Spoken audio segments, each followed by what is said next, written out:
प्रथमतः कणकवली शहर विकास आघाडीच्या सर्वच नेत्यांचे मी आभार व्यक्त करतो की त्यांनी सर्वांनी मिळून मला उपनगराध्यक्ष पदासाठी अर्ज करण्यासाठी संधी दिली। त्यानंतर आज सगळ्या नगरसेवक जे माझ्याबरोबर राहिले आणि माझ्यासाठी त्यांनी मतदान केले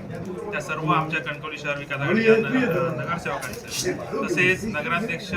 संदेश पारकर यांचं मी आभार व्यक्त करतो। कारण जे कास्टिंग वोट सर्वात महत्त्वाचं होतं तेच नगराध्यक्ष संदेश पारकर यांनी देऊन आमचा विजय निश्चित केलेला होता। त्यामुळे सर्व कणकवली शहर विकास आघाडीचं मी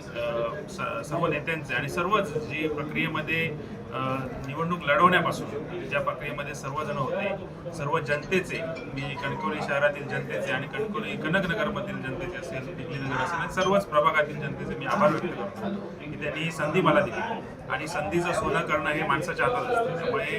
ह्या संधीचं सोनं करणं कणकवली शहरासाठी जी विकासाची कामं असतील चांगल्या पद्धतीची जी विकासाचं जी संकल्पना जनतेकडनं येईल त्या जनतेकडनं संकल्पना ज्या येतील ते प्रत्यक्षात उतरवण्याचं काम आमच्या माध्यमातून कणकवली शहराच्या माध्यमातून नगराध्यक्ष संदेश पारकर यांच्या नेतृत्वाखाली आम्ही करू। चांगल्या प्रकारची 5 कामं करण्याचं आम्ही या शहरामध्ये 5 वर्षाचं आमचं टार्गेट आहे आणि ती 5 कामं येत्या काळात आम्ही मांडू, त्याचा अजेंडा मांडू आणि ती पूर्ण करण्याचा प्रयत्न आमच्या सर्व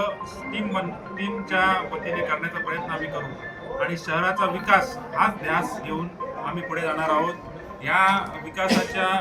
प्रक्रियेमध्ये सर्व नगरसेवक म्हणजे विरोधी नगरसेवक जरी असले तरी ते नगरसेवक आहेत आणि ते आमचेच नगरसेवक आहेत। त्यांच्याशी सगळ्यांशी मनमिळावूपणाने वागून आणि चांगल्या पद्धतीने जो येईल त्याला कणकवली शहरातला जो कोण नगरपंचायतमध्ये येईल त्याला न्याय देण्याचं काम आम्ही सर्वजण करू आणि आमच्याकडनं जे काही अपेक्षित आहे जनतेला ते तुम्ही सांगा आणि त्या पद्धतीने काम करण्याचा प्रयत्न करू। 2000 साली तुम्ही बघितलं असाल की 2003 सालात जो कणकवली शहराचा विकास झाला तेवढा विकास कुठच्याही वर्षात झाला नव्हता आणि त्याच पद्धतीने 2003 ची पुनरावृत्ती करण्यासाठी आम्हाला जी संधी जनतेने दिलेली आहे आणि ती संधीचं या ठिकाणी सोनं करण्याचे प्रयत्न आम्ही करणार आहोत आणि खूप चांगल्या प्रकारची म्हणजे 2003 सालात तुम्ही बघितलं असेल की ग्रामपंचायतमधनं जेव्हा नगरपंचायतचं हे झालं त्यानंतर लगेचच ग्रामपंचायतमधून नगरपंचायतमध्ये ज्यावेळी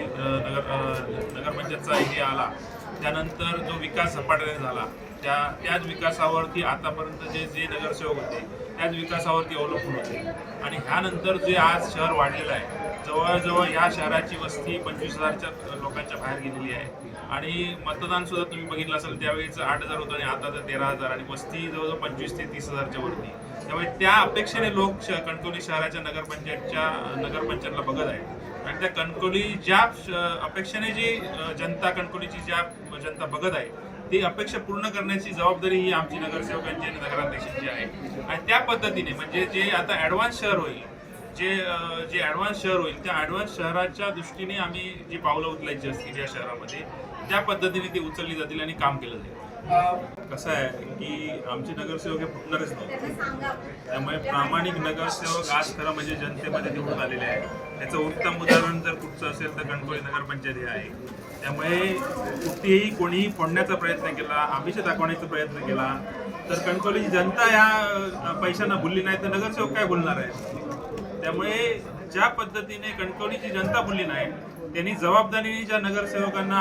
जी जबाबदारी दिली आमच्या कणकवली शहर विकास आघाडीच्या एवढा पैशाचा मारा करून कणकवली शहर विकास आघाडीच्या नगरसेवकांना जी जबाबदारी दिली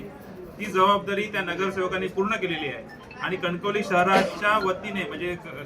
शहराच्या वतीने व शहर विकास आघाडीच्या वतीने खरोखरच त्या नगरसेवकांचं एवढं आमिष दाखवून सुद्धा ते